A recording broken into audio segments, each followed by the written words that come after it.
What is the point of making art when it feels like the world is ending? This is precisely the time when artists go to work. Your art is needed now more than ever. Welcome to Hey Beautiful Creative, the podcast designed to inspire and empower creative entrepreneurs just like you.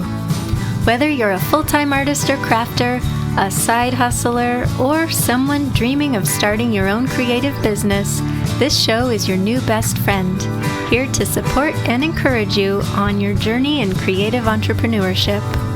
I'm your host, Tori Nguyen. With over 2 decades of experience selling my handmade goods online, to boutiques, and at markets, I've been where you are and I'm here to help you grow. My best friend and I also own 2 retail stores and organize large craft markets, which gives me a unique perspective on combining creativity with effective business strategies from both sides of the table.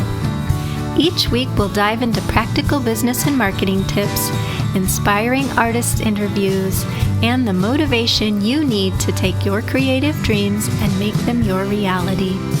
Whether you're looking to boost your confidence, refine your business skills, or take actionable steps toward your goals, this podcast will leave you energized and ready to chase your dreams. Hey, beautiful creative. Welcome to this week's show.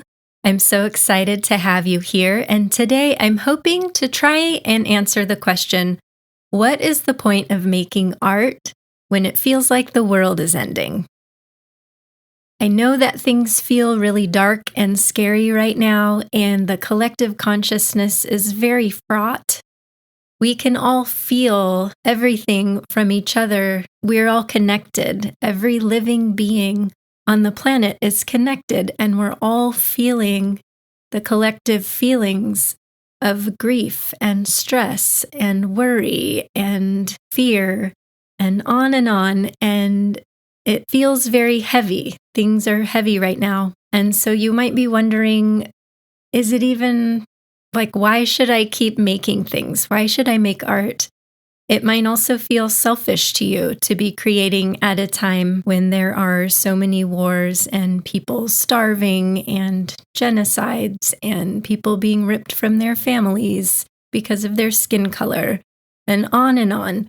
And I would argue that right now, more than ever, we need everyone to continue to create, to use art as a way to process what you're feeling, as a way to inspire and motivate others, as a way to draw attention to the causes that feel important to you, and as a way to bring more light into the world and more light into the collective consciousness, and to just spread good. So let's look a little deeper into some of these things. I would also like to say that I'm using the term art as a catch-all for anything creative. Could be music, dance, writing, film, visual arts, craft, anything that you're creating. I'm just going to use the term art to keep it all easy to talk about, so I don't have to list all the possible ways that you can be creative. I imagine you make art as a way to process things. Process what you see in the world, how things affect you, the outer world parts, but also your inner world, your thoughts, your emotions. You create as a way to alchemize all of the things that you've experienced, both internally and externally. So creating will help you process everything that's going on and everything that you're feeling. It'll give you an outlet for those things, and it will help regulate your nervous system. It goes back to that idea of securing your own oxygen mask first, and then being in a place where you can help others secure theirs. Definitely, if you are in any place of privilege at all, speak out against things that are wrong. Use your platforms, use your voice, but don't feel guilty continuing to make art. It's going to help you really be in touch with yourself and be the best person that you can be so that then you can help the greater collective. Think about art therapy. It's a profession that exists for a reason. It's helpful. Making art is a really powerful way to help people process their emotions, their trauma, their anxiety. So you continuing to create is going to be helping yourself and helping the larger world. People have always created. If you look back at ancient cultures, they made pottery, they made metal objects, they made jewelry. Making things is innate. It is within us to create. Often the objects they made were functional, but also many times the functional items were decorated. You might find a pot from thousands of years ago that has decorations on the outside. They could have made a plain pot to carry the water in, but whoever created it chose to decorate it and to make it lovely to look at. Perhaps they added pictures, and the pictures tell a story. Art has also been used to tell a lot of stories, especially in times and places where there were a lot of people who were illiterate, and that helped teach them things. Think about jewelry and the history of jewelry and all of the ancient cultures that made and wore jewelry. And yes, it was probably also carrying symbolic meaning and being worn as a talisman, but also it's not essential to your survival. You don't have to have, some people might argue that you do, but you really don't need jewelry in order to have food and shelter.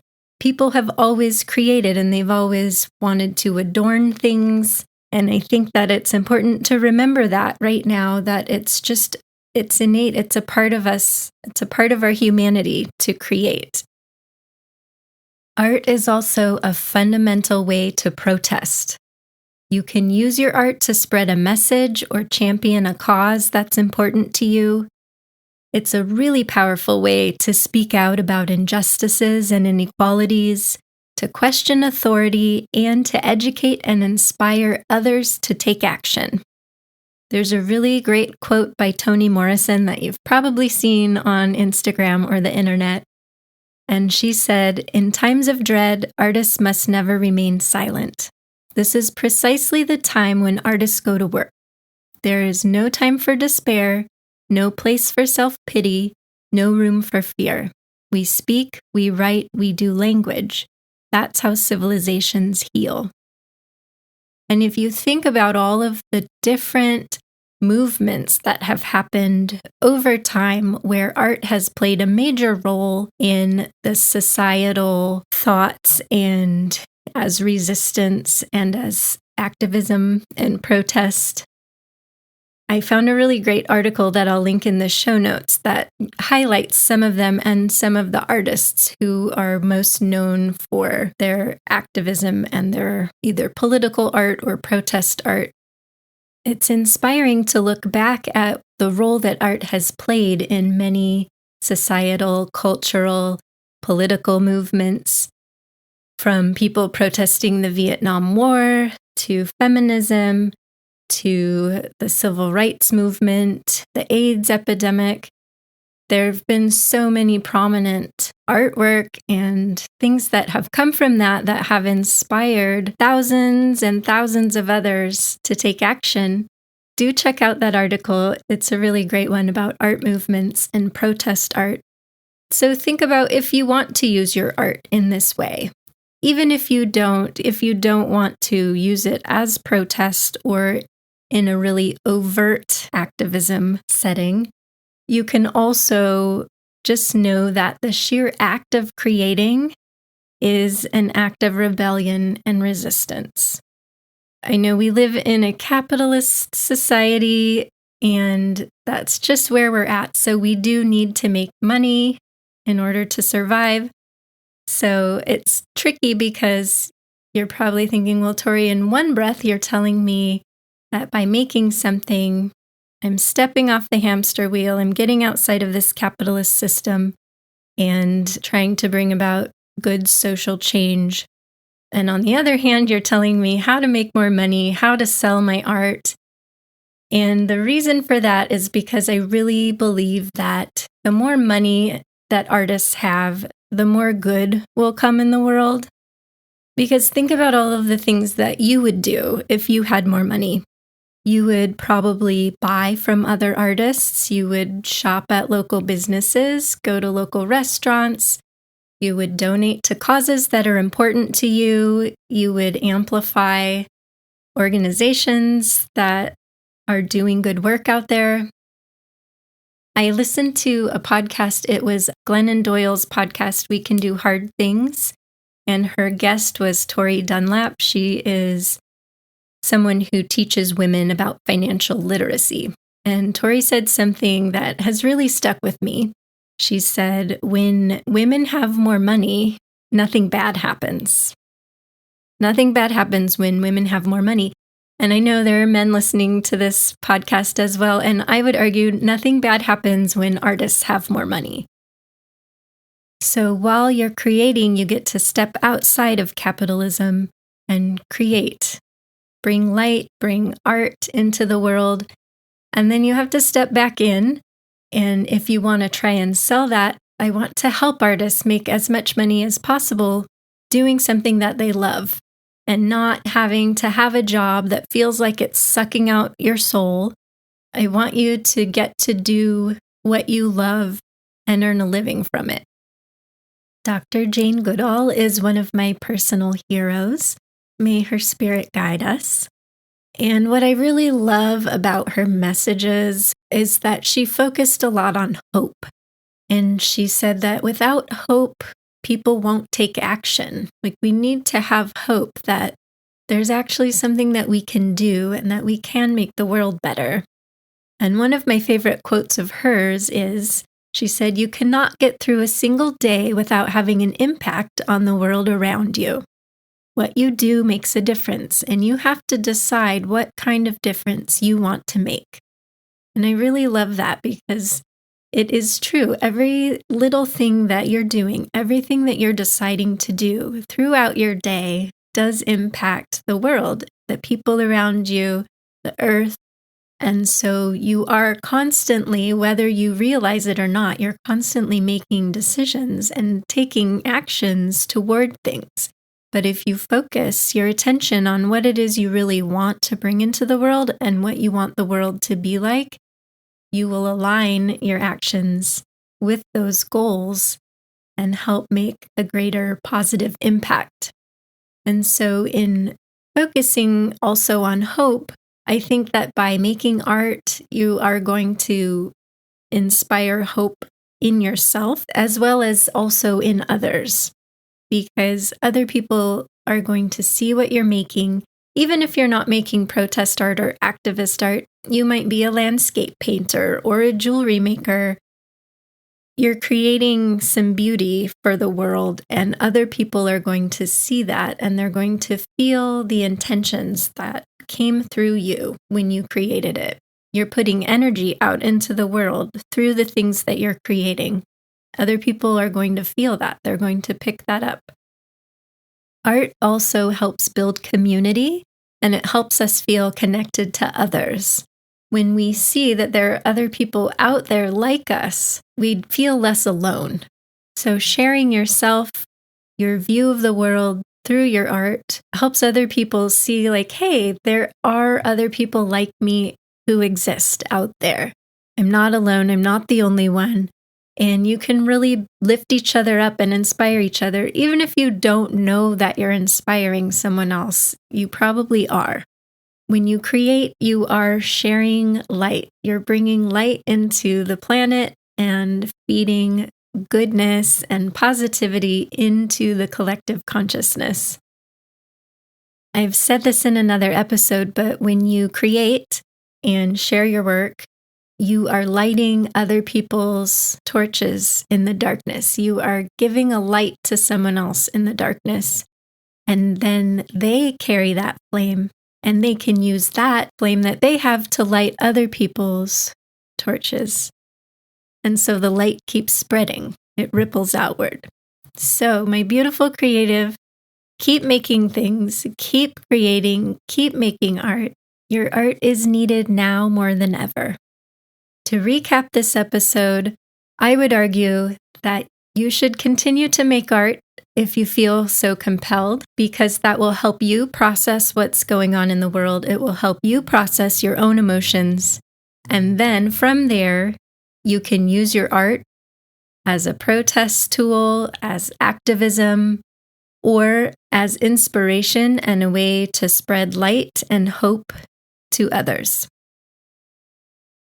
If you're feeling burnt out, which I think many of us might be, next week's episode is going to be all about how to reignite your creative spark when burnout hits. Something I have learned from listening to Cathy Heller's podcast, Abundant Ever After, is that sometimes at the end of an episode, she'll read a review that her podcast has received. And so I wanted to try that. And here is the first review that this podcast has ever received.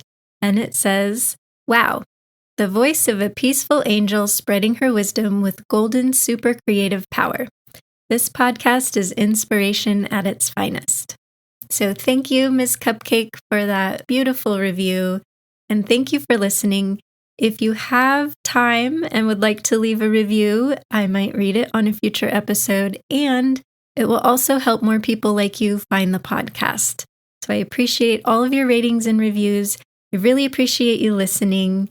I have tons of resources. Well, maybe tons is an exaggeration. I have a handful of resources that I have created for you over at heybeautifulcreative.com/resources. Or if you go to heybeautifulcreative.com, there is a resources link at the top of the page in the right-hand side. So go check those out. They're all free, and they're all designed to help you either move forward in your creative business or get started, or to bring clarity to things that you're feeling stuck on. And as always, if there are other topics that you would love to hear about or learn more about, please do let me know. I really want to tailor this to whatever it is that you're having a hard time with. So you can email me through my website or reach out on Instagram. I'm at heybeautifulcreative.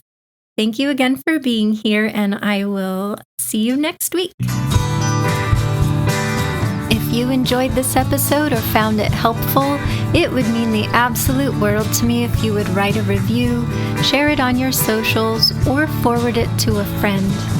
Be sure to subscribe or follow the show wherever you listen to your podcast so you don't miss out on upcoming episodes.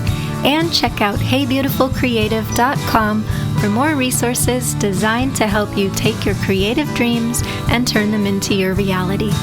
See you next week.